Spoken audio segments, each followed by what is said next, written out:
뭐 검사는 준사법기관이다 이 말은 검사 소속은 행정부야. 법무부지만 하는 업무가 뭐야? 수사 업무야. 사법. 그래서 이중적 성격인 기관이다.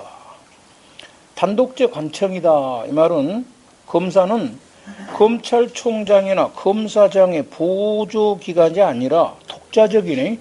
각자 단독으로 사건을 처리합니다. 단독제 관청인데, 그래서 검찰은 합의부라는 게 없습니다. 법원이 있는데, 검사는 재척 기피 회피 대상이 아닙니다. 법에 없어요. 그래서 사건 피해자인 검사가 수사 또는 피해자인 검사가 가해자에 대해서 신문, 피해자인 검사가 압수수색을 하더라도 이거는 위법이 아닙니다. 법에 없어요. 재척이. 검사는 소송 도중에 교체가 돼도 공판 절차에 아무런 영향이 없어요. 법관은 아까 재판 도중에 경질되면 공판 다시 해야 되죠. 검사는 다시 안 합니다. 얼마든지 가운데 교체가 됩니다. 앞으로 이제 우리가 배울 내용 중에서 이런 내용이 있습니다. 공소장 부본 제출이라는 용어가 있어요. 이건 검사가 제출합니다. 법원에다가. 공소장 복사한 겁니다. 송달은 이제 법원에서 하는 거고, 재판의 집행은 검사가 합니다. 그런데 진행은 재판장이 하고, 집행은 검사가 하니까 집행장 발부를 검사가 합니다. 영장 아닙니다. 영장은 법관이 발부한 거예요. 공소 제기는 검사고 직결심판 청구는 서장이 하고, 검찰청법 제4조입니다. 검사는 공익의 대표자로서 다음 각호의 직무와 권한이 있다고 해서 1호 쭉 이런 거. 그리고 이제 검사 수사는 현재 내년 1월 1일부터 이렇게 합니다. 다른 거는 못 합니다. 부패범죄, 경제범죄, 공직자성 암기할 필요 없습니다. 이거 시험에 안 나옵니다. 방위사업, 대형 참사 등 대통령으로 정한 것과 경찰 공무원이 범한 범죄와 다는 이 외의 범죄에 대해서 검사 스스로 인지한 범죄 할 수 있다 해서 이 다목 때문에 여러분 경찰하고 아직도 싸웁니다. 그러면 결론적으로 검사가 다 할 수 있는 거 아니야 이 말이야. 결론적으로는. 근데 어쨌든 뭐 이게 있다는 거고. 그렇죠. 쭉 나와 있잖아. 이런 거 읽어보면 됩니다. 그다음에 검찰청법 제7조. 검사는 소속 상급자의 지휘감독에 따르고, 제2항은 검사는 상급자의 지휘에 대해서 이의제기를 할 수 있고, 7조의 2. 검찰총장이나 각급 검사장들은 소속 검사로 하여금 자신의 권한에 속한 사무를 처리하게 할 수도 있고, 역으로 검찰총장이나 검사장은 직무를 자신이 처리하거나 다른 검사로 하여금 처리하게 할 수도 있고. 요즘 8조가 계속 싸우더라. 윤석열이하고 누구 때문에? 추미애 때문에. 8조가 뭐냐면 이렇게 있어. 법무부 장관은 검찰 사무의 최고 감독자로서 일반적으로 검사를 지휘 감독하고, 일반적으로 검사의 뭐 품위 같은 거 이런 걸, 구체적 사건에 대해서 검찰총장만을 지휘 감독합니다. 그러니까 구체적 사건에 대해서는 총장을 지휘 감독할 수 있어요. 그래서 이번에 수사 지휘 감독을 하니까 윤석열이가 들고 일어났잖아. 윤석열이 장모 사건, 구치 사건이죠. 총장이 수사하지 마 그랬잖아. 그러니까 할 수 있다는 거예요. 이게. 그다음 영어 안 나오고, 그 다음에 이제 검사와 사법경찰관의 관계는 읽어둡시다. 내년 1월 1일부터 시행됩니다. 당연히 시험에 나온 적이 없고 완전히 바꿔진 거예요. 이게 작년까지만 해도 이게 검사 수사지휘권이었습니다. 이게 없습니다. 지금은 뭐라 돼 있냐면, 검사와 사법경찰관은 수사, 공소제기, 유지가 서로 무슨 의무야? 지휘관계가 아니라 서로 협력관계입니다. 이렇게 조문을 바꿔놨어요. 그럼 2항은 별 의미가 없고, 197조입니다. 요거는 이제 있던 건데 옛날 경찰 시험에 나왔던 거예요. 경찰관과 사법경찰리, 경무관, 총경, 경정, 경감, 경위는 사법경찰관으로서 범인, 범죄 사실과 증거를 뭐한다? 수사한다. 이게 이제 수사한다입니다. 이게 무슨 말이냐, 그럼 수사한다가, 과거는 수사한다가 아니라 수사의 개시. 이걸 하셔야 돼서, 개시. 그러니까 종결을 못했어요. 그 말이 빼버렸습니다. 그러니까 개시도 할 수 있고, 뭣도 할 수 있어? 수사를 스스로 종결할 수도 있습니다. 나중에 할 거예요. 수사 들어가서. 그 다음에 경사, 경장, 순경은 사법경찰림이라고 합니다. 리. 수사 경합입니다. 검사는 사법경찰관과 동일한 범죄의 사실을 수사할 수 있겠죠. 이럴 때는 사법경찰관에게 사건을 송치할 것을 요구할 수 있지만 단 이 경우 이 요구받은 경찰관은 원칙적으로 검사에게 사건을 송치해야 되지만 이때 영장 청구를 검사가 영장 청구하기 전에 먼저 사법경찰관 영장을 신청한 경우가 있죠. 이때는 검사에게 사건 송치 안 합니다. 그러니까 동일 사건이 있었을 때는 이제 검사가 송치하라면 송치하는 게 맞지만은 검사보다 사법경찰관 영장 신청을 먼저 해버렸죠. 영장 신청을. 그럴 때는 송치 안 한다 이 말이에요. 영장 신청 먼저 해버리면. 그 다음입니다. 그런데 왜 검찰청법 54조는 그대로 해놨더라고요. 왜 이걸 안 바꿨을까? 54조가. 검찰청법 54조도 이게 아주 악랄한 조문입니다, 이게. 경찰들이 이거 알았을 건데, 이거 시험에 종종 나오거든요, 경찰직 시험에. 54조가.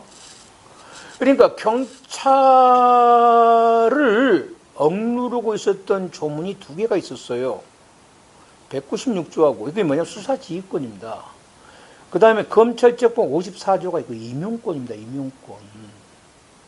그래서 예전에 요즘은 안 그러겠죠. 옛날에 막 강남 같은 데 노른자 있잖아. 요 임용을 누가 하냐면 검사장이 합니다. 경찰들. 그래서 뇌물 쓸 때 누구한테 써? 서장한테 쓰는 게 아니라 검사에서 검사장한테. 이 54조 때문에 그랬던 거예요. 왜 54조 안 하는지 모르겠어요. 뭐냐면 서장이 아닌 경정 이하의 사법경찰관리가 직무와 관련해서 부당한 행위를 하는 경우 검사장은 해당 사건의 수사 중지를 명하고 임용권자에게 교체 임용을 요구할 수 있습니다. 여기 채임권이라고 하는데요. 채임권. 검사장이 요구합니다. 이 수사 중지 요구나 채임권의 임용 요구는 누구 권한이다? 검사장 권한이 수사검사 아닙니다. 그래서 여기에 내가 있잖아. 경찰직에 종종 나오는 문제가 뭐냐면 이게 54조가 검찰하고 경찰에 있어서 아주 신경 쓰는 조문인데 몇 년 됐, 한 7, 8년 됐나?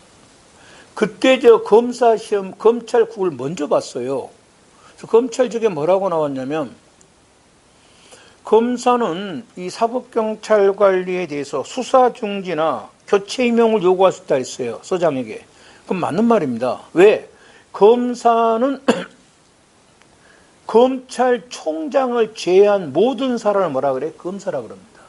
검사장도 검사예요. 그런데 바로 한 달 뒤에 그때 경찰 1차를 봤는데 5월 달에 뭐라고 나왔냐면 수사검사는 이 수사 중지 요구나 채임을 했다. 틀렸어요. 수사검사는 못합니다. 누가 해?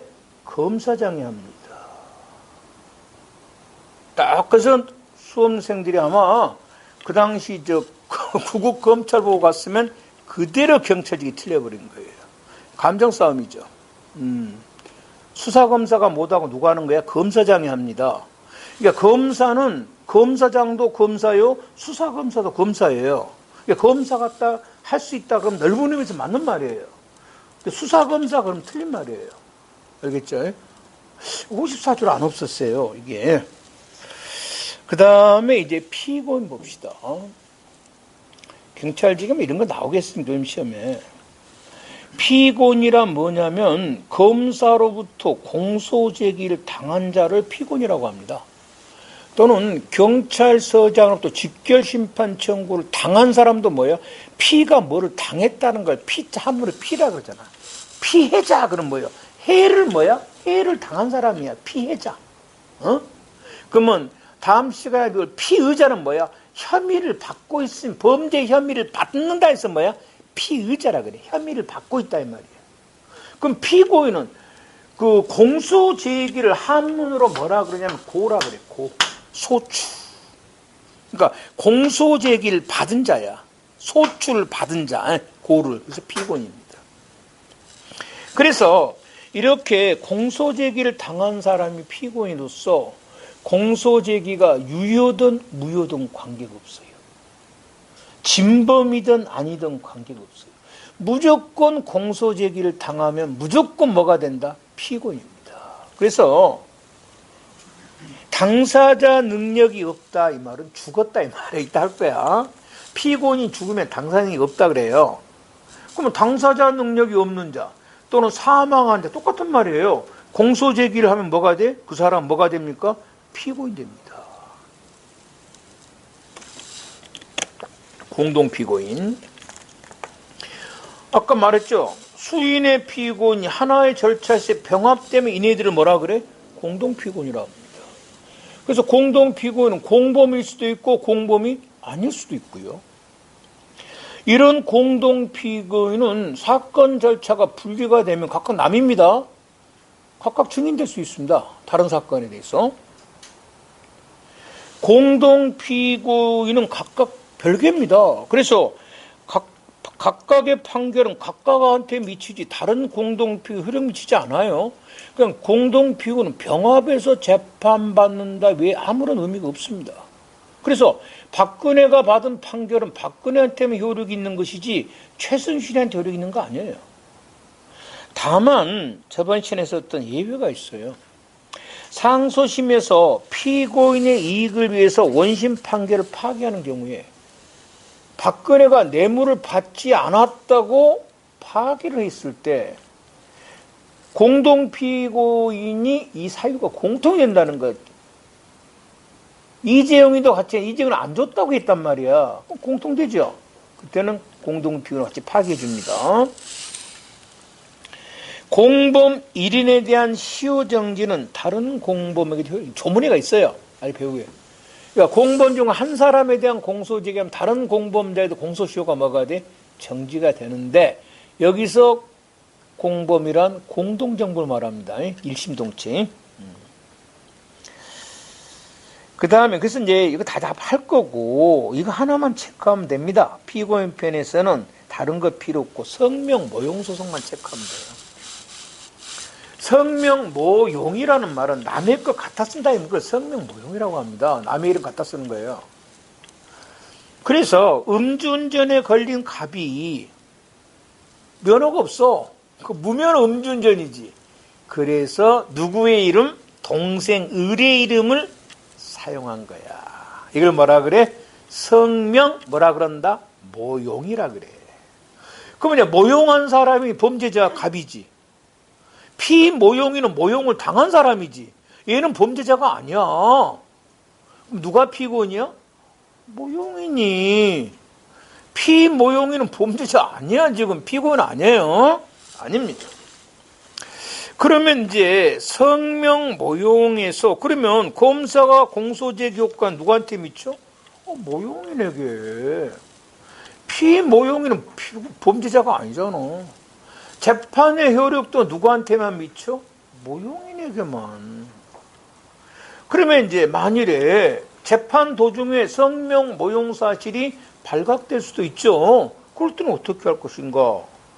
검사는 이제 공소장을 바꿔야 되겠죠.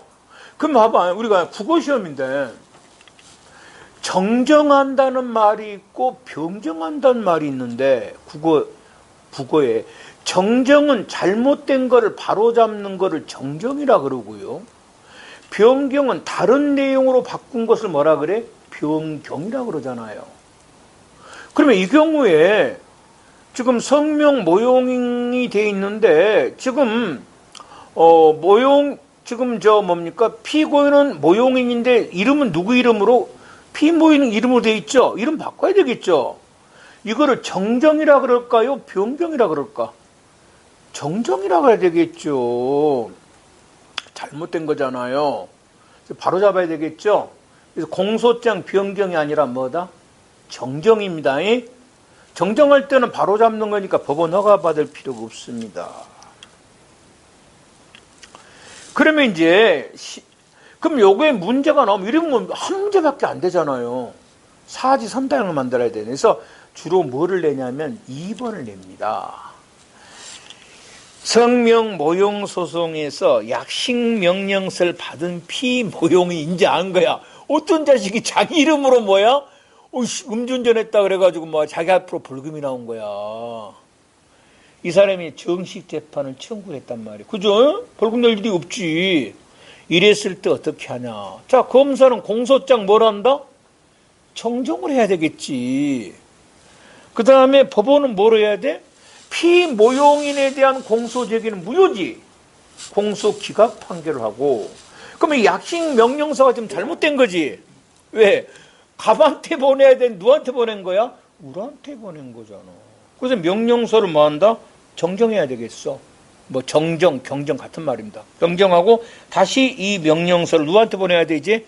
모용인에게 송달할 겁니다. 맞죠? 그러면 이제 모용인은 이 명령서를 받은 날로부터 7일 이내 뭐 하면 돼? 정식 재판 청구하면 될 겁니다. 이건 낼 겁니다. 한 10년에 한 번 나올 거예요. 위장 출석은 시험에 나온 적이 없습니다. 위장 출석은 대신 나간 거예요. 대신. 재판 대신 나간 거예요. 예비군련 대신 나간 거 똑같아.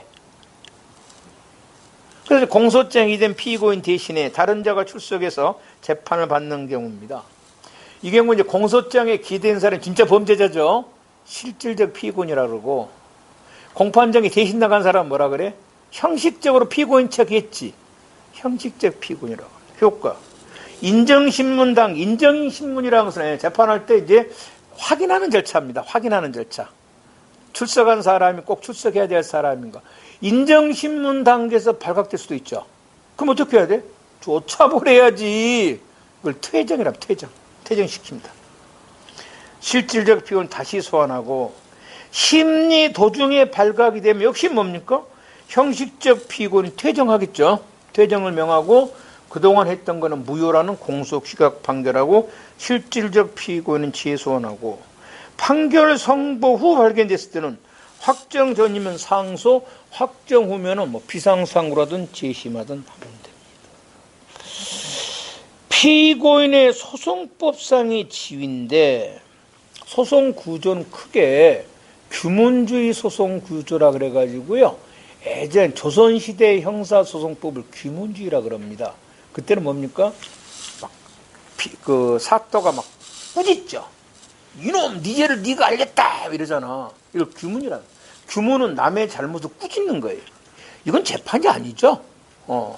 여기서 피고는 소송의 뭐다? 객체. 그냥 범죄자인 겁니다. 무죄 같은 거 없어. 그냥 범죄자야. 요즘에 그런 거 없습니다. 오늘날은 전부 탄핵이라 그러면 탄핵 구조인데, 탄핵은 죄상을 조사해서 따지는 겁니다. 과연 죄를 졌냐 안 졌냐 따져보는 겁니다. 그러니까 피고는 따지니까 피고는 방어를 할 수 있죠. 저 안 했어요. 이렇게 방어를 할 수가 있습니다.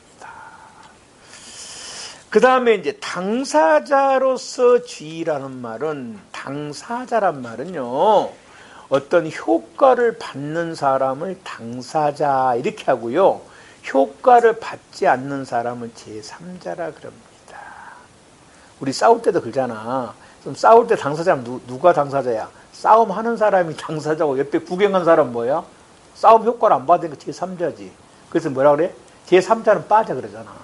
그 말이에요. 그러니까 당사자란 어떤 효과를 받는 사람을 당사자라. 그러니까 소송의 당사자가 뭐야? 소송 효과를 받는 사람이에요.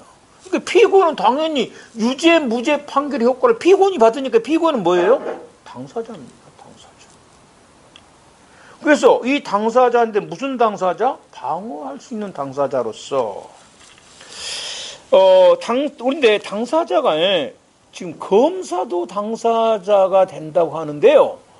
여기에 대해서는 뭐 여러분이 이해를 안 해도 됩니다. 왜냐하면 우리나라 소송법학자 중에서도 검사가 당사자가 아니다는 사람도 있고요. 검사가 무슨 효과를 받냐는 겁니다. 준당사자라는 사람도 있고 또는 당사자라는 사람도 있고 여러 가지 학설이 세 군데나 나눠집니다. 검사가 과연 소송의 당사자인가? 그런데 이제 대다수 학자들은요, 검사는 공익의 기관으로서 좋든 나쁘든 뭔가 효과를 받지 않냐. 검사도 당사자다. 뭐 이렇게 하는데, 뭐 그건 몰라도 됩니다. 몰라도 되고요. 어쨌든 재판할 때는 당연히 무죄 추정 원칙이니까 검사와 피고는 서로 대등한 위치에서 만다 공격과 방어를 해야 됩니다. 이를 당사자 대등, 무기평등이라고도 합니다.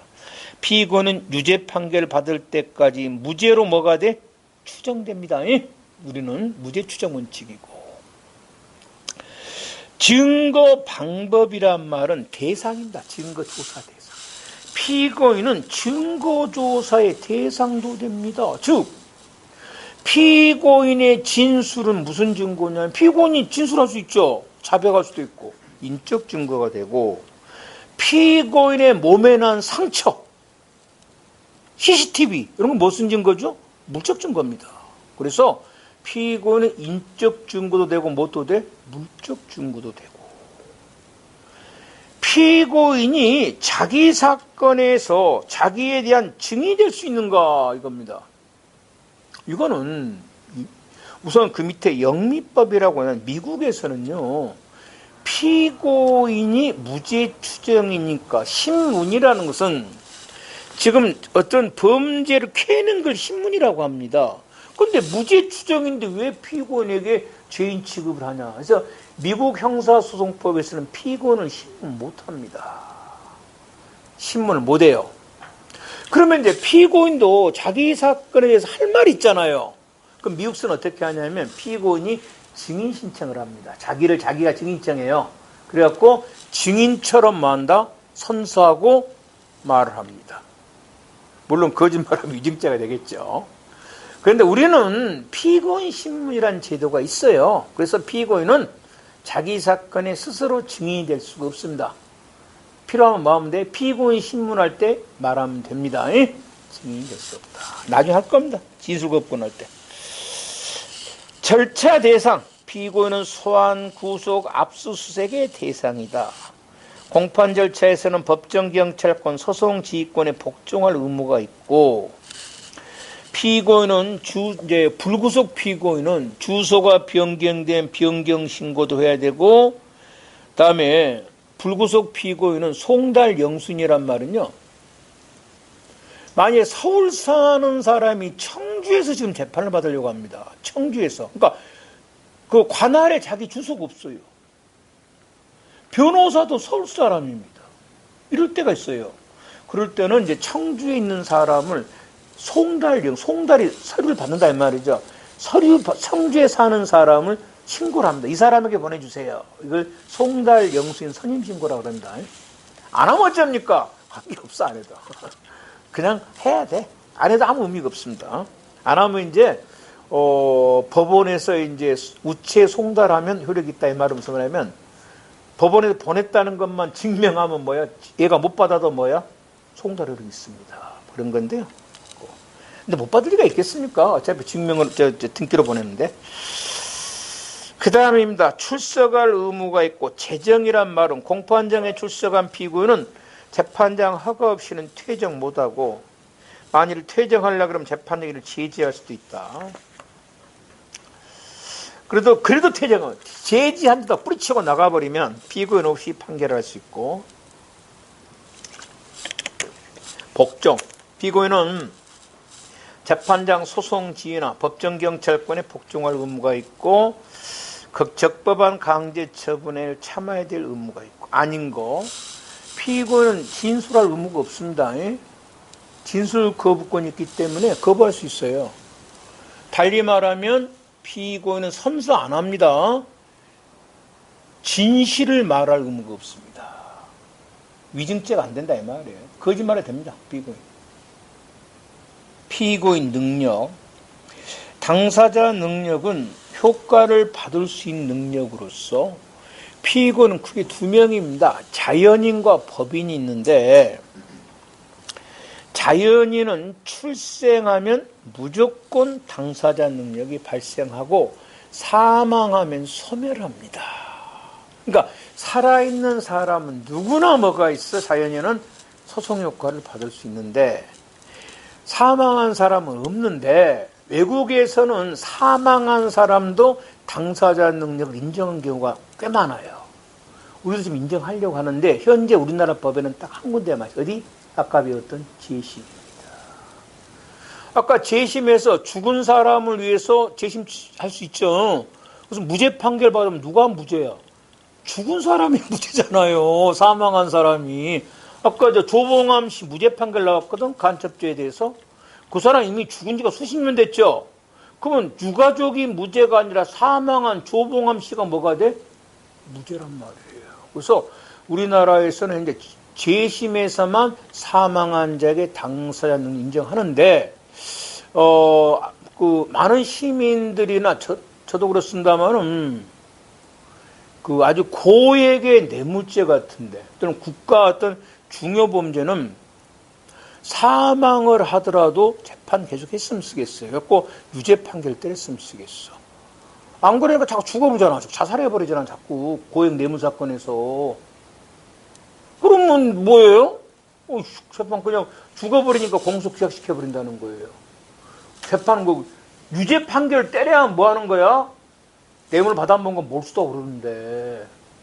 그래서 이렇게 좀 외국은 그렇지 않습니다. 바꿔야 되는데 안 바꾸더라고요. 그 다음에 법인입니다. 어제 우리 했었죠? 소송 주체할 때 형법 시간에. 법인도 처벌받는 경우가 있잖아요. 그럼 법인이 뭐가 돼? 피고인이 됩니다. 법인의 당사자 능력은 설립 등기로 발생하고 청산 사무 종료와 청산 등기, 청산 해산 아닙니다. 해산은 이제 대외적으로 업무를 처리하지 않겠다는 거고요. 청산이 이제 완전히 끝나는 겁니다. 청산이 돼야 소멸하고. 그다음에 비법인도 처벌할 수 있는데 비법인도 처벌하려면 뭐가 있어야 돼? 법의 규정이 있어야 되죠. 법인의 처벌 규정으로 비법인에 뭐 할 수 없다? 준용할 수 없다. 어제 다 배웠던 겁니다. 소송 능력, 소송 행위 능력입니다. 소송 행위 능력이란 것은 피고인이 자신에게 유리한 행위를 할 수 있는 의사 능력을 소송 행위 능력 또는 줄여서 소송 능력이라고 합니다. 자신에게 유리한 행위를 할 수 있는 의사 능력. 그래서 이 민법에도 이제 그런 능력이 있습니다. 행위 능력이 있는데 민법 능력과 소송법 성능은 전혀 별개입니다. 민법은 민법이요, 소송법은 소송법입니다. 그래서 민법에 만일에 이제 제한 능력자, 능력이 제한되는 사람 중에 대표적인 사람이란 미성년자가 있습니다. 19세 미만자. 이 민법상 행위 능력 제한제인 미성년자는 민법의 행위 능력이 제한될 뿐이지 소송법과는 아무 관계 없습니다. 아무 관계 없어요. 소송법에는 그 능력에 대해서는 뭐만 있으면 돼? 의사만 있으면 됩니다. 자신의 의사. 당사자 능력이 흠결됐다 이 말은 뭐였다? 죽어버렸다는 거예요. 죽어버렸다. 아까 자연인 같은 살아있으면 다 능력자잖아. 죽었으면 재판 못하죠. 공소 기각 결정을 합니다.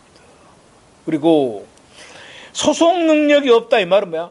의사 능력이 없다는 거예요. 갑자기 미쳐버렸다는 겁니다. 그럼 재판을 잠시 정지합니다. 306조.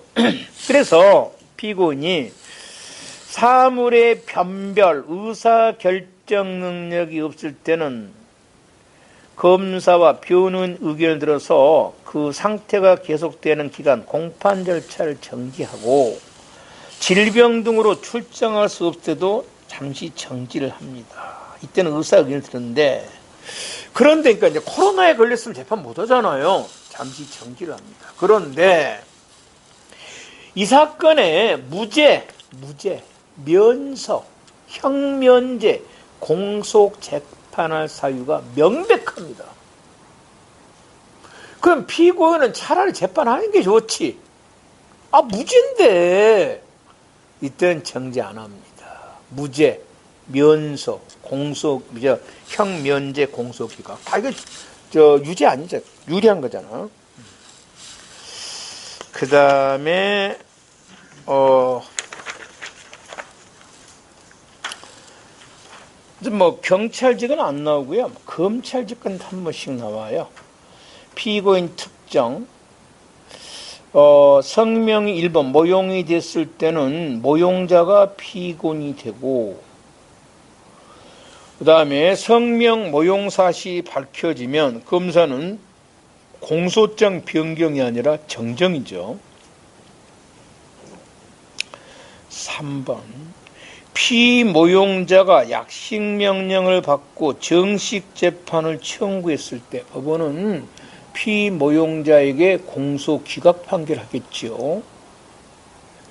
검사가 이 성명 모용이 된 사실을 알고도 바로잡지 않았을 때 무효죠 이거. 공소 기각 판결합니다. 당사자 능력과 소송 능력 중 옳은 건데 형사 책임 무능력자 14세 미만인 자도 살아있으면 뭐예요? 당사자는 있어 없어? 있습니다. 자연인은 살아있으면 누구나 있어요. 그래서 1번이 뭐다? 맞습니다. 자, 법인의 형사처벌 규정이 있으면 법인도 뭐야? 소송 능력, 당사자는 있죠? 피고인 됩니다. 3번 소송 능력이 없으면 공소기각 결정이 아니라 공판 절차를 잠시 뭐한다? 정신 차릴 때까지 정지시킵니다. 자, 피해자가 처벌을 원치 않는 의사표시 할 수 있죠? 민법하고 다릅니다. 그래서 민법의 미성년자들은 단독으로 못하지만 소송법만 할 수 있습니다. 예? 단독으로 할 수 있다.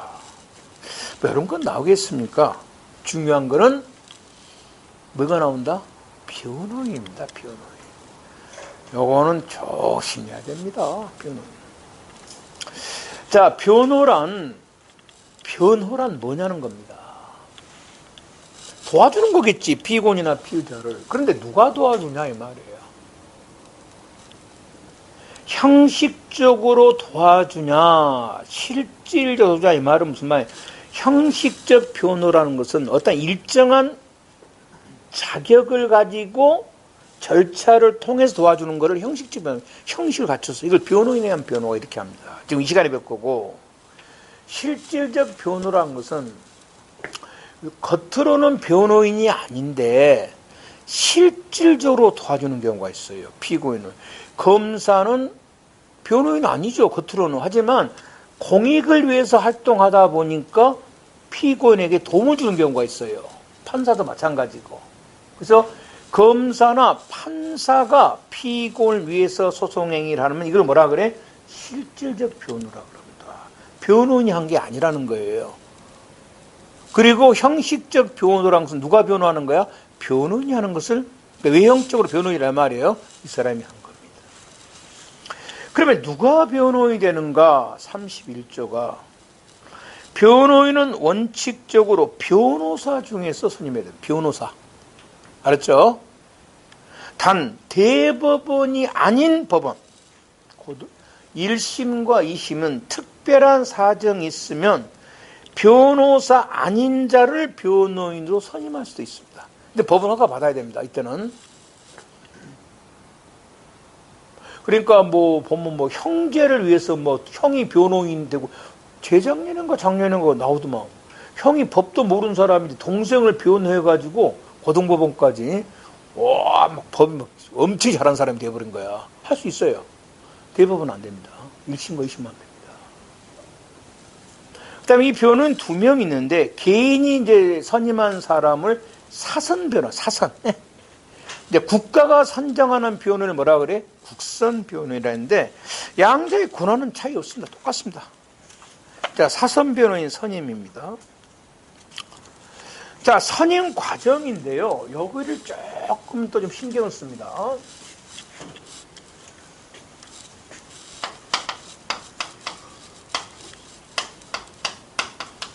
자, 이제 변호사하고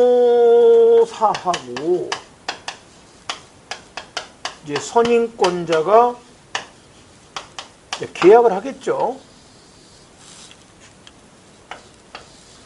요거는 민법상 위임계약입니다. 민법입니다, 민법. 변호사 사무실에 가서 사인하고 뭐 도장 찍고 이렇게 할 겁니다. 이거 선임계약. 얼마 돈 얼마 주기로 하고. 이런 계약이 있으면 이제 변호사 선임계를 제출합니다. 어디다 제출하냐면 자기가 변호하고자 하는 곳에. 경찰에다 제출할 수도 있고, 사건에 이제 경찰이 있으면 경찰에 제출하고, 법원에 있으면 법원에 제출하고, 이렇게 합니다. 이것은 소송상 행위입니다. 형사소송법상 행위입니다. 여기서 변호인 지위가 발생합니다.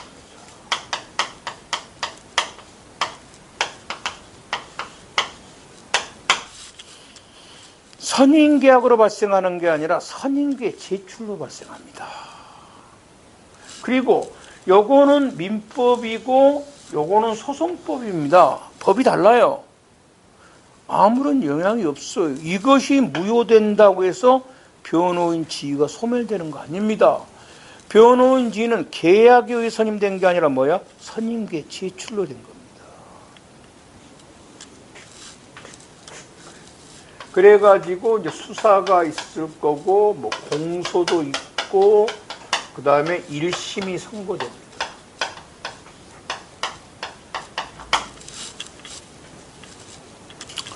그러면 이때 항소장을 우리가 어디다 제출했냐면 1심에 제출했습니다. 원심에 제출했었죠? 전전에 배웠잖아.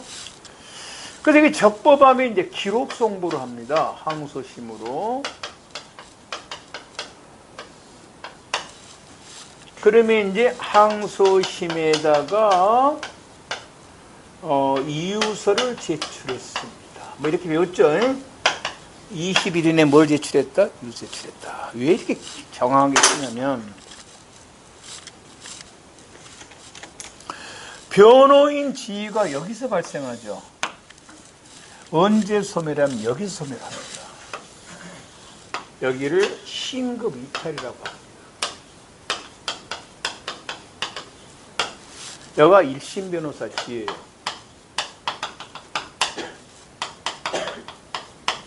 그러면 여기는 뭐지? 여기서부터는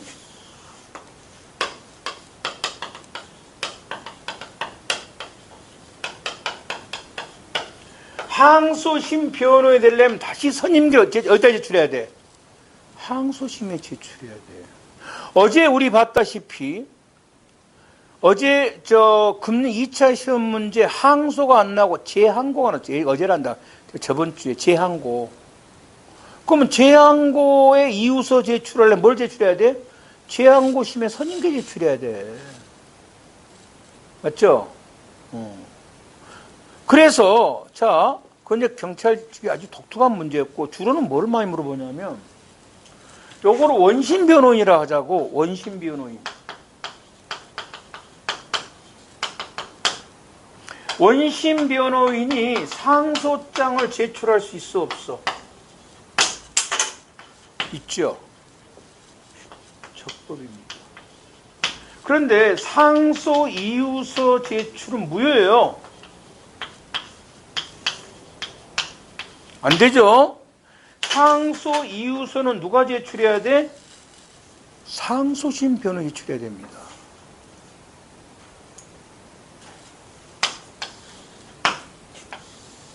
그리고 상소심에 변호인 선임계를 제출했습니다. 이제 항소심 변호인 됐죠.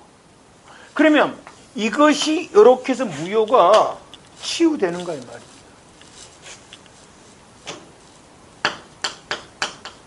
추안이랍니다. 추안. 안 됩니다. 어마어마하게 나옵니다. 그래서 이렇게 길게 이렇게 길게 된 게 정확한 건데, 어느 정도 간단히 내버리냐면 상소심 변호인 선임 취하면 되는 거 이렇게 물어버립니다. 앞뒤 다 잘라버린 말이야. 그런 만큼 무슨 말인가 몰라. 주체에서는 알 거란 거야. 왜? 하도 많이 시험에 나왔으니까 네가 이 말 내면 이거라는 걸 알 거란 정도로 이렇게 안 내고 상소심 변호인 선임 추안이 되는 거야. 이렇게 물어본다고요. 안 됩니다. 맞죠? 그래서 변호사 믿지 말란 말이야. 이 새끼 말이야. 제출했네. 여기서 한꺼번에 제출한 경우가 있어, 새끼. 따로 제출해야 됩니다. 자, 들어갑니다. 자, 제일 먼저입니다. 선임권자입니다. 잘 봐야 됩니다. 피고인 또는 피의자는 변호인을 뭐 할 수 있다? 선임할 수 있고, 피고인 또는 피의자의 법정 대리인, 항상 법정 대리인 친권자라 했어요. 배우자, 직계 친족, 형제 자매는 독립하여 변호인을 선임할 수 있다 이렇게 했어요. 그래서 이 변호인 선임권자를 잘 암기를 해놔야 됩니다. 자, 봅니다. 첫째, 피고인, 피의자 당연히 선임할 수 있겠죠. 그건 문제가 안 될 것이고, 니은입니다. 독립하여 선임할 수 있다는 말은 피고인이나 피의자가 반대해도 선임할 수 있다 이런 뜻이고, 선임입니다. 선임된 변호인이 해임할 때는 동의 받아야 됩니다. 피고인에. 그런데 이것을 봅니다. 선임 대리권 없는 자가 선임한 것은 무효입니다. 그래서 동거인 고용주는 안 되죠. 없잖아요. 동거인이란 사실상 배우자입니다.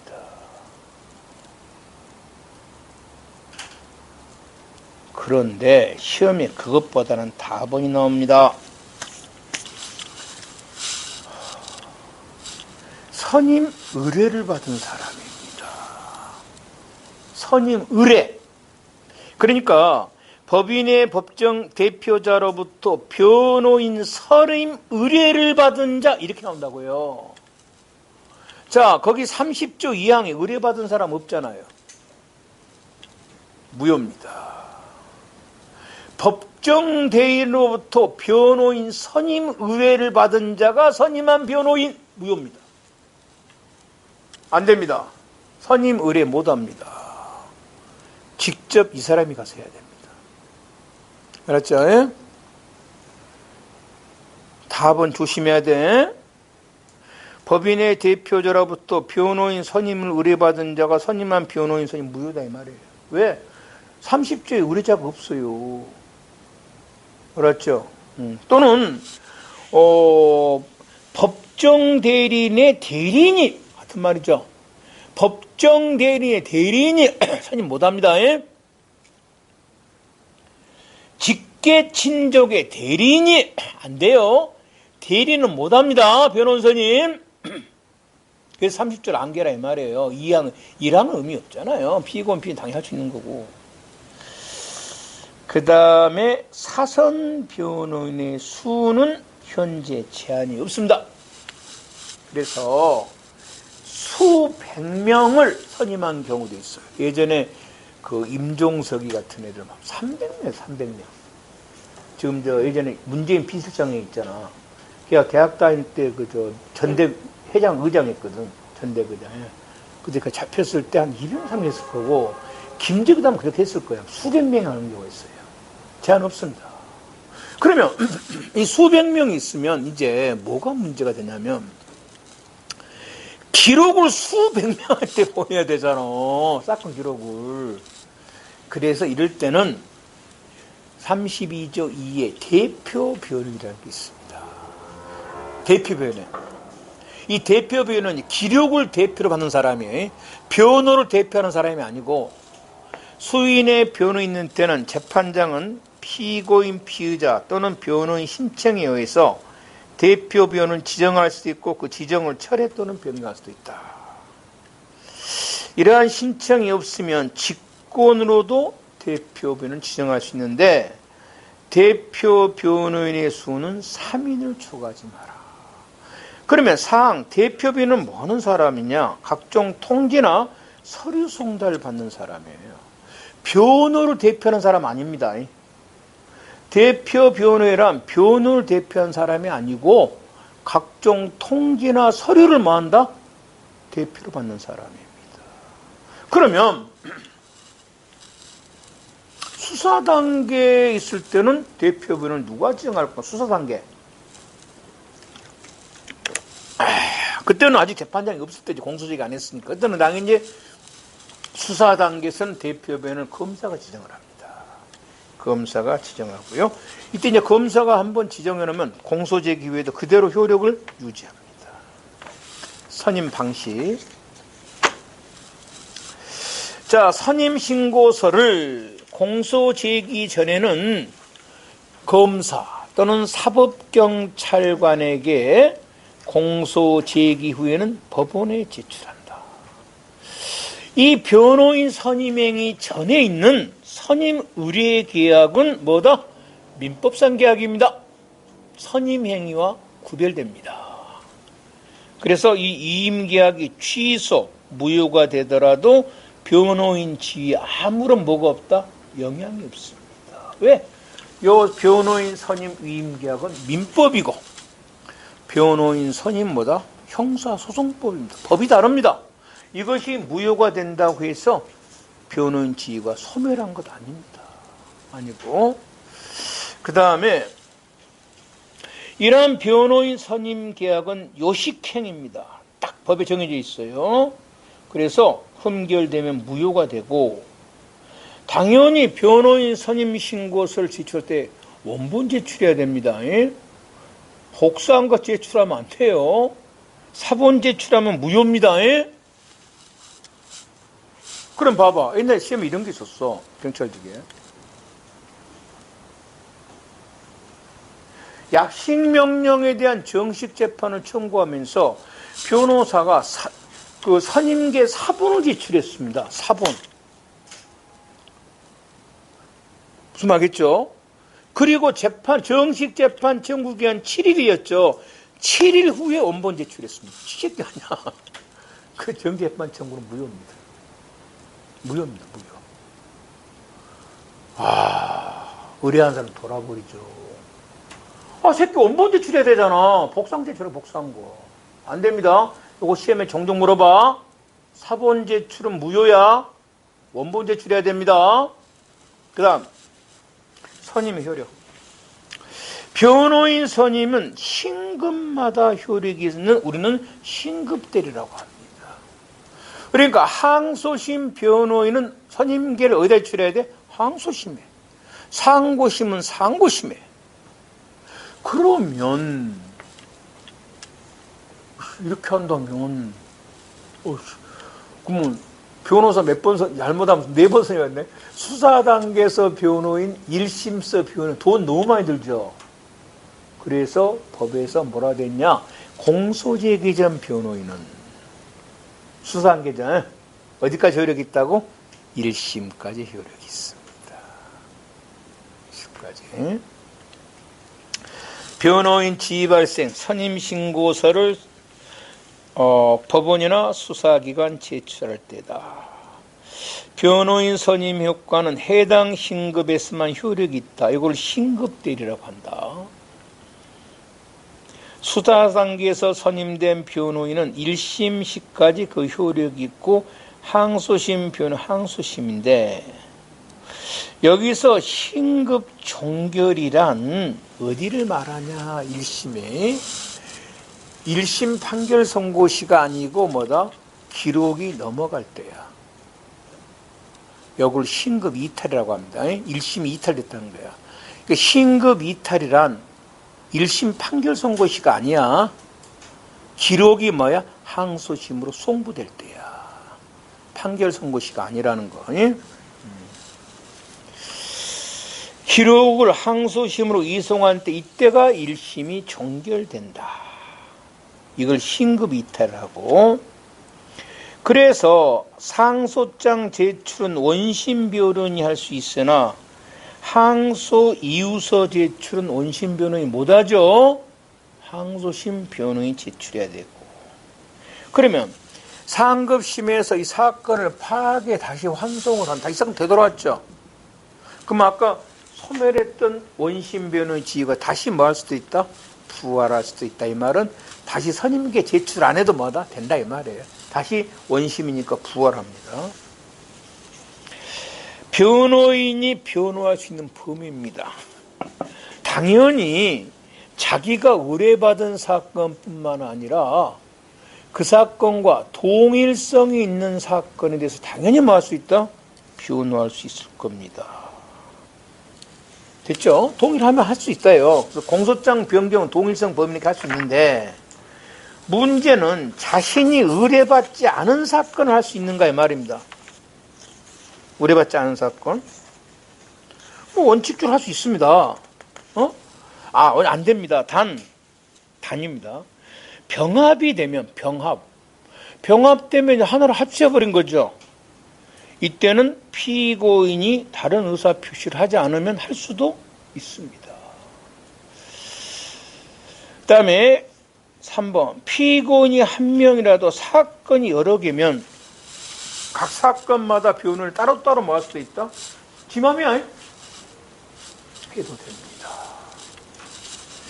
그 다음에 이제 우리는 국선 변호라는 걸 좀 봐야 되겠습니다. 국선 변호.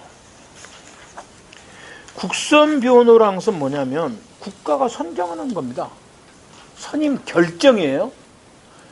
판결 아닙니다. 결정으로서 이제 된 걸 국선 변호라고. 이러한 국선 변호는 선정에 대해서는 헌법에도 있고 형사소송법에도 있는데, 그러면 법원은 이제 국선 변호인을 선정을 해야 될 의무를 지고 있는데, 그동안에 이 국선 변호인 선정 의무는 판례가 선정 의무 다 했어. 그냥 선정만 하고 끝내버렸습니다. 뭐라 하지 않았어? 감독을 하지 않았어요. 감독 의무가 없다는 거야. 그래서 바로 여러분 예전에 뭐 영화 같은 거, 탤런트인가 영화 배우인가 7번 방의 선물인가? 맞을걸? 그 많은 사람 모르겠어. 기억 안 나는데. 하여튼 그 여자가 이제 국선 변호잖아. 나와서 뭐야? 처음에 첫 장면에 아주 막 개같이 하잖아. 뭐, 피고는 어려서 조실부모한테 피고했다. 저 부모 있는데요. 그러니까. 조용하세요. 그러니까. 이런 식으로 개판입니다. 국선 변호가. 왜? 감독을 안 하니까. 판례가 변경됐어요. 국가가 국선 변호인을 선정한다는 것은 피고인을 도와주기 위한 거라는 거예요. 변호인 조력을 받을 권리를. 그것은 단순히 선정이 그쳐서는 안 된다는 겁니다. 감독까지 제대로 해야 된다는 겁니다. 알았죠? 감독까지 됩니다. 그래서입니다. 이 판례가 어디서 나오냐는 겁니다. 항소 이유서를 제출하지 않으면 항소를 기각시켜버리죠. 그러면 항소 이유서를 제출하지 않은 게 누구 잘못이냐는 거야. 피고인 잘못이면 다시 이유서 제출 기간을 새로 부과하지 않죠. 법원 잘못이면 이유서 제출 기간을 새로 부과를 합니다. 그러면 사선 변호인 잘못한 것은 누구 잘못이야? 피고인 잘못입니다. 다시 기간을 안 주는데 국선 변호인 잘못한 것은 누구 잘못이냐가 문제된 거예요. 이게 판례가. 누구 잘못이다? 법원 잘못이라는 겁니다. 이 판례가 이렇게 나온 거예요. 사선 변호는 누가 감독을 해야 돼? 피고인이 감독을 해야 되고, 국선 변호는 법원이 감독을 한다는 거야. 그래서 국선 변호의 이유서를 제출하지 않은 것은 법원이 잘못하는 것이니까 다시 20일을 주고 이유서 제출하도록 요구해야 된다는 겁니다. 판례 굉장히 중요한 판례입니다. 법원은 국선 변호인 선정 사유가 있으면 변호인이 없는 피고인에게 서면으로 국선 변호를 위한 고지를 합니다. 국선 변호인 선정할 수 있는데 어떻게 할 거냐. 자, 국선 변호인 선정 사유 33조입니다. 1항은 필요적 선정 사유입니다. 선정하여야 한답니다. 무조건 해줘야 됩니다. 이유 없이 1항은. 그 다음에 이향은 신청이 있어야 됩니다. 이향은 신청이고, 사망은 필요할 때 해줍니다. 이제 이 틀을 잡아놨어요. 33조 1항은 무조건 하는 거고, 2항은 뭐 하면 신청할 때 해주는 거고, 사망은 필요할 때 해줍니다. 필요성이 있을 때. 그럼 1항은 무조건 하는 경우 어떤 경우냐 이 말이에요. 암기해놔야 됩니다. 제1호 구속된 피고인이 구속되어 있는데 변호인이 없습니다. 무조건 해줘야 됩니다. 여기서 구속이라는 것은 이제 여러분의 나중에 하겠지만 우리나라 구속은 영장으로만 합니다. 근데 영장은 사건별로 합니다. 사건별로. 그러니까 자, A라는 사람이 강도죄가 있었고 여기 3년이 확정됐습니다.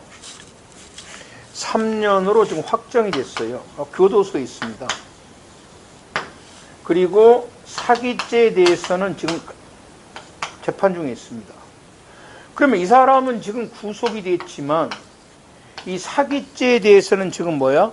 영장이 없죠. 그럼 사기죄를 뭐라 부르냐면 불구속 사건 이렇게 부릅니다. 불구속 사건. 우리는 구속을 사건으로 판단하지 사람으로 판단하지 않습니다. 나중에 배울 거예요. 그러면 지금 이 사기죄에 대해서 재판을 받으면 이 사람은 이 사기죄는 구속 사건이 아니라 무슨 사건이야? 불구속 사건이다. 국선 변호인 선정 사유가 아닙니다. 이 말이에요. 당해 사건에 그러니까 만일에 사기죄에 대해서 구속영장이 발부됐다면 사기죄가 뭐가 되는 거야? 구속 사건이 되는 겁니다. 이때 이제 이 국선 변호인이 되는 거예요. 이 말이에요. 그래서 구속 사건, 당해 사건으로 구속되어 있는 것을 말한다. 별건으로 구속되어 있거나 다른 형사 재판에서 유죄가 확정된 수용 중인 사람은 뭐다? 해당 사건에는 영장이 없으면 구속 사건 아니기 때문에 국선 변호인 선정 안 됩니다. 니은입니다. 지금 현재 구속된 걸 말합니다. 현재 구속된 피고인이에요. 불구속된 피고인에 대해서 불구속에 유죄 판결을 하면서 현재 법정에서 구속을 시켰습니다. 그럼 이 사람은 여기서부터 국선 변호가 필요하지. 여기까지는 아직 구속이 안 돼 있잖아. 판결 선고 전까지는. 당연히 국선 변호는 선정 안 해줍니다. 구속된 이유로만 해주면 되니까. 그 다음에 2호 피고인이 미성년자였을 때, 3호 70세 이상인 때, 4호 농화자입니다. 농화자. 말도 못하고 듣도 못하고 농화자일 때, 5번 심신장애 의심이 있을 때입니다. 신체장애 아닙니다. 그러면 이제 이 심신장애라는 것은 나중에 이제 그 형법 시간에 배우겠는데, 심신장애, 정신장애 판단은 법관의 재량으로 합니다. 형법 시간에 배울 거예요. 그러니까 객관적으로 뭐 진단서, 정신감 이런 걸 갖고 법관은 참고만 할 뿐이지 꼭 여기에 맞진 않아 구속받지는 않습니다. 굉장히 형법 시간에 강조할 거예요. 그래서 이 국선 변호인 선정의 심신장애도 마찬가지예요. 객관적 자료가 있는 경우에 그걸 판단할 수도 있고, 아니면 여러 가지 종합적으로 해서 법관이 뭐 할 수 있다? 판단할 수도 있다는 겁니다. 그래서 심신장애에 대한 객관적 진단서인 자료가 없더라도 이 말이에요. 법관은 여러 가지 종합해서 야, 얘 너 심신장애자야 이럴 수도 있고, 객관적 자료가 있더라도 그걸 안 믿고 뭐야? 장애자 아니야 이럴 수도 있다는 겁니다. 한마디로 말은 뭐야? 내 맘이야. 나중에 할까요? 연구 시간에? 내 맘이야. 쉽게 말했어. 알겠죠? 이걸 말을 복잡하게 써놓은 것에 불과합니다. 여섯 번째 6호 사형 무기 단기 3년이에요. 굉장히 죄가 무겁습니다. 단기 3년이면 최하 3년이란 말, 3년 이상. 요거는 필요적 비용 반드시 있어야 되고, 그 다음에 제2항입니다. 경제적 빈곤이 있는 경우는, 그러니까 1항에는 해당이 안 되는데 돈이 없어요. 이때는 신청을 해야 됩니다. 경제적 빈곤은 신청을 하고 이유가 있으면 선정하고. 3항은요, 그러니까 1항은 아까 심신장애자였죠. 신체장애자 아닙니다.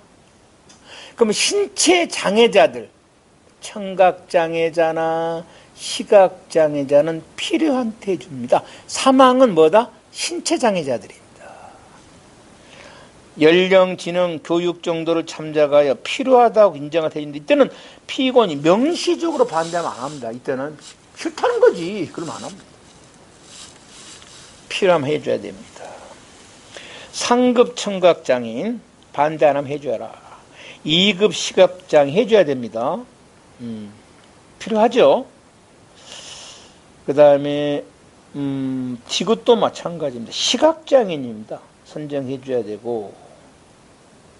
그런데 이런 신체장애자라도 니을에 필요성이 인정되지 않으면 선정하지 않아도 되죠. 3항은 지금 필요성이 전제조건입니다.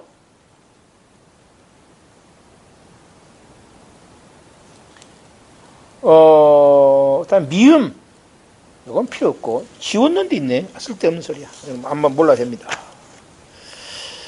그 다음에 여기까지가 33조고, 앞으로 또 배울 것들입니다. 나중에 그 영장 실질 심사라고 배울 겁니다. 구속영장 실질 심사. 이때 그 변호인이 없으면 이제 피의자입니다. 지금까지 피고는 피의자. 국선 변호인을 선정해 줍니다. 영장 심의 단계에서. 단 이때 이제 변호인은 영장 청구가 기각돼 변호인 구속이 석방이죠. 이때는 변호인 지위가 소멸하지만 구속영장이 발부돼서 구속돼 있으면 1심까지 효력이 그대로 유지합니다. 그 다음에 적부심사입니다. 적부심사에서도 역시 33조의 사유가 있으면 피의자에게 국선변호 선정해 주는데, 그래서 형사 피의자에게 국선변호가 인정되는 경우가 두 가지입니다. 영장실질심사와 적부심사입니다. 경제적 빈곤은 안 돼요. 그 다음에 재심할 때 했었죠. 재심할 때 있었다. 그래서 재심할 때는 그 재심 개시 절차에서는 국선변호가 없고 재심 심판 절차가 있다. 이렇게 나왔어요.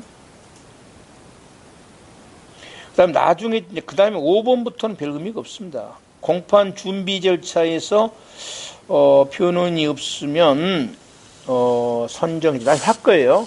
국민참여재판에서도 해주고, 그건 읽어보면 되고. 그래서 이런 것들 꼭 적어도 변호인이 있어야 되는 걸 뭐라 하면 필요적 변호사건이라고 합니다. 그럼 이런 필요적 변호사건에서는 변호인이 없으면 뭐 한다? 사건을 심리 못합니다. 왜? 변호인이 방어를 해야 되니까. 그런데 심리가 다 끝났고 뭐만 남았어? 판결만 남았어. 8년은 판결만 남을 때 변론 안 하잖아요. 그러니까 판결만을 선고할 때는 필요적 변호사건이라도 변호인 없어도 됩니다. 1심 법원, 1심이 필요적 변호사건에 해당한 사건에 대해서 변호인 없이 증거조사라고 피고인 신문한 후 판결한 경우에 항소법원은, 그럼 1심이 잘못됐죠. 필요적 변호사건인데 변호인도 없이 재판했잖아요. 이거 잘못된 겁니다. 당연히 1심을 뭐 한다? 파기해야 됩니다. 그리고 재판 다시 해야 됩니다. 근데 요거는 이제 기본적인 거니까 당연하고, 2번을 조금 보자는 거예요.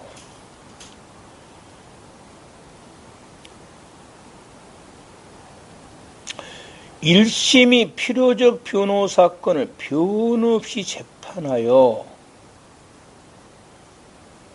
무죄 판결해버린 겁니다. 유죄 판결한 게 아니라. 어? 어찌 좋아졌어. 자, 기억 한번 봅시다. 필요적 변호가 있어야 할 사건이라도 하급심에서 일부만 유죄로 인정하고 유죄분만 상소하여 범죄 사실이 우선 변호인 없이 개정한 사건으로 해당하게 된 경우, 내가 예를 들어놨습니다. 갑이 지금 불구속 상태에서 상해치사죄로 공소가 제기됐습니다. 상해치사, 어제 배웠지? 상해와 과실치 합쳐진 범죄지. 요거 징역이 얼마냐면 3년 이상입니다. 표적 변호 사건입니다. 그런데 변호인이 없었어요. 잘못된 거죠. 그래가는데 1심은 치사 부분은 무죄, 일부 뭐다? 무죄, 상해죄는 유죄 해가지고 징역 2년을 선고했습니다. 그래서 피고인이 이제 2년 상해죄 부분만 항소를 했다고요. 2년은 당연히 뭐가 아니에요? 상해죄는 피해적 변호 사건이 아닙니다. 그럼 이때 항소심은 어떻게 해야 되는가 이 말이에요. 그 원칙대로 하면 1심을 파악하고 재판 다시 해야 되겠죠.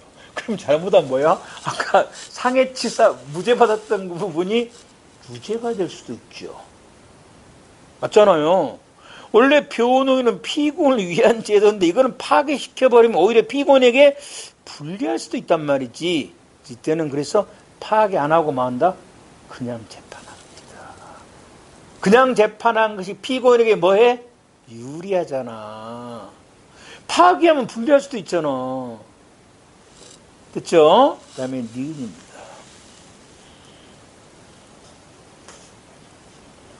자, 봐봐. 필요적 변호 사건에서 변호인 없이 개정하여 심리를 진행하고 판결한 것은 당연히 뭐다? 법령 위반이죠? 법을 위반한 거잖아요. 그래서 이게 이제 항소를, 법령 위반이 되면 상소할 수 있잖아요. 근데 우리 전에 배웠잖아. 항소 이유할 때. 법령 위반이 항소 이유가 되려면 판결에 영향을 미쳐야 된다 그랬잖아. 항소 두 가지 만개라 했잖아. 사실 오인이 항소 이유가 되려면 판결에 영향. 그러니까 사실 오인과 법령 위반 그 자체는 항소 이유가 안 된다 그랬어. 판결에 뭘 줘야 돼? 영향을 줘야 돼. 자, 근데 이 경우 판결에 영향을 준 경우냐 이 말이야. 무죄 판결이 쉽게 말해서. 이론적으로 영향을 준 거는 맞기는 맞잖아.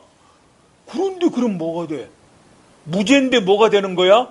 항소만 해가지고 잘못하면 뭐가 될 수 있어? 유죄가 될 수도 있잖아. 그래서 이때는 판결에 영향을 준 경우가 아니라 이 말입니다.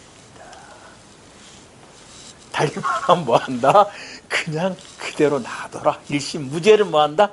그대로 놔둬라 이 말이에요. 1심 무죄를 유리하니까. 이해되죠? 두 개 다 경찰직에서 좋아하는 문제입니다. 이게 뭔 말인가 몰라 헷갈리는 경우가 있어요, 여러분.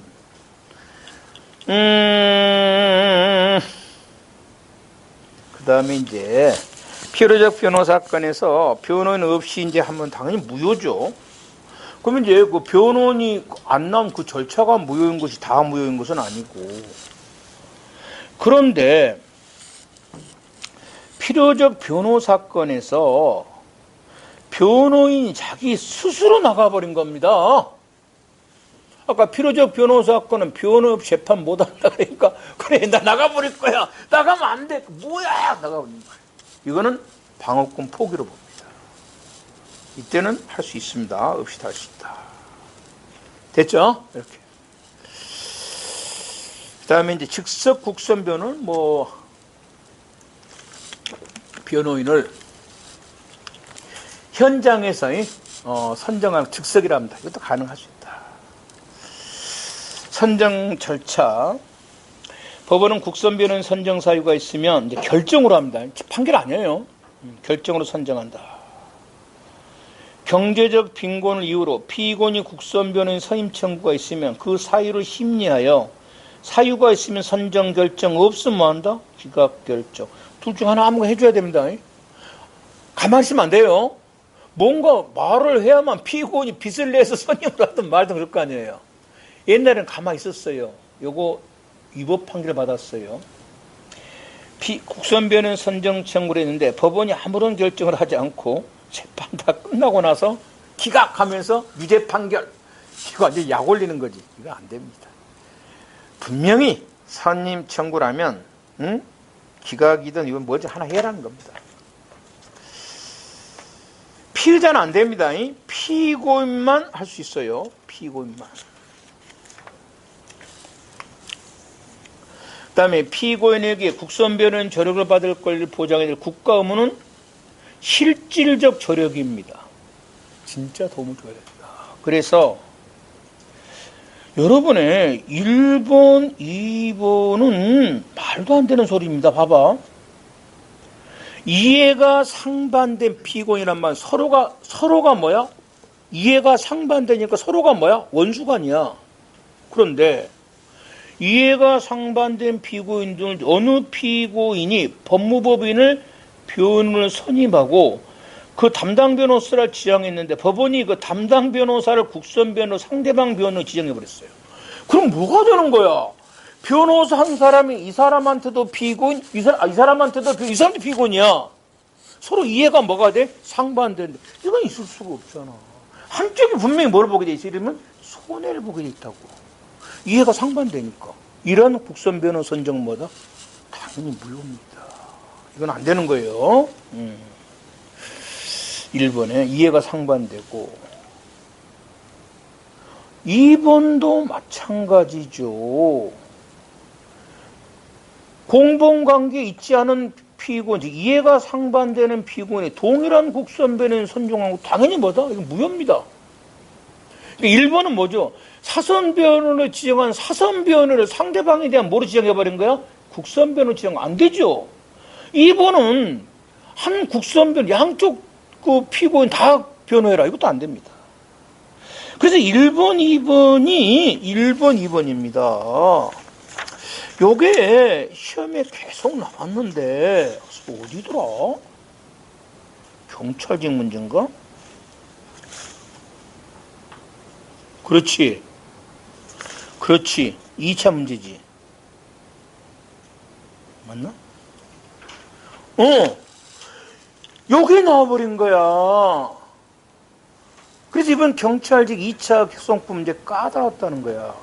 그러니까 그동안에 우리가 배웠던 것은 뭐지? 이해가 상반되는데 한 사람이 변호하면 안 된다는 거야, 서로가. 맞죠? 근데 예외가 있어. 이 판례가 개 같은 새끼야. 이게 3번이 뭐냐면, 어떤 똑같은 사건에 어떤 A라는 변호사가 민사사건에서는 그 피해자의 변호사 역할을 했어. 민사사건에서는. 이거 변호사법에서 금지하고 있습니다. 못하게 되어 있습니다. 왜냐하면, 그리고 나서 형사사건에서는 가해자의 변호인입니다. 무슨 이 새끼 할까? 민사에서는 피해자의 변호인이었다가 형사사건에 누구의 변호인이냐? 가해자. 이거 간에 붙었다 쓸었다는 새끼잖아, 이거. 이건 변호사법에서 무효입니다. 이거 안 됩니다. 안 됩니다. 그렇잖아요. 이쪽 비밀을 다 알고 있잖아, 지금. 그런데요, 피고인이 이걸 스스로 선임했을 때는 유효하다는 겁니다. 알겠죠? 여기 경찰직이 나와봐, 2차 경찰. 그래서 몇 개냐가 나왔던가. 이게 가나다 다, 잘 모르겠어. 뭐라 나왔더라? 문제가? 2차 문제가? 까다로웠어, 이거. 다행히 1, 2, 3, 4로 나왔구나. 그래서 답은 쉬웠었는데, 아마 움찔했을 거예요. 이해되죠? 지가 스스로 선임한 건 관계없다는 겁니다. 그러니까 이 변호사법 그 31조 1호는 이거 금지하고 있습니다. 왜? 생각해봐. 1심에서는 A라는 사람 변호인, 2심에서 상반되는 이거 안 되잖아. 이렇게 하지 말라는 거야. 가는 데 쓸 때 하지 말라는 거야. 하면 뭐가 돼? 무효인데 지가 좋다면 관계없다는 거야. 피고인이. 그 다음에 형사소송 규칙. 요것만 할게요. 국선 변호만. 지위는 다음에 해야 되겠어요. 자격은 현재 원래 변호사입니다. 변호사고 아니면 공익법무관 이런 사람이 없으면 이양 인접 변호사나 공익 이건 중요하지 않은데 사망이 중요합니다. 변호사도 없고 공익법무관도 없으면 변호사 아닌 자, 즉 법원 사무관을 국선 변호로 뭐 할 수도 있다? 여기 중요해요. 할 수도 있다는 거고. 그다음에 국선 변호인의 뭡니까? 수는 원칙적으로 한 사람의 사건에 한 사람의 국선 변호입니다. 일인 한 사람인데 다만 사건 특수성. 그 박근혜 씨가 지금 국선 변호입니다. 지금 박근혜 사선배 나가버렸어. 큰 사건이죠. 대통령이니까. 그래서 2명이 있습니다. 이렇게 특수한 몇 명이 뜰 수도 있어? 2명이 뜰 수도 있어요. 그리고 이제 이해가 서로 상반되지 아니할 때 전혀 남남이면 보통은 한 달에 한 50건 합니다. 한 사람이 한 50건. 전혀 상반이 안 돼야 됩니다. 그럴 수도 있고. 그 다음에 선정 취소. 피고인 피해자가 사선변호인 선임되면 취소해야 되겠죠. 자격상실 또는 자기가 그만두겠다고 신청해서 사임 허가를 한 때 또는 말 안 들을 때는 취소할 수도 있고 뭐 이렇게 있네요. 여기 쭉 읽으면 되겠습니다. 다음 시간에는 이제 소송상의 지위 들어가면서 이제 수사 절차를 들어가겠습니다. 어쨌든 오늘 했던 것은 관할하고 아까 재심은 물론 중요합니다. 관할, 변호인 이쪽은 꼭 좀 정리해 놓기 바랍니다. 이렇게 하고요. 다음 시간에 뵙겠습니다. 오늘 수고하셨습니다.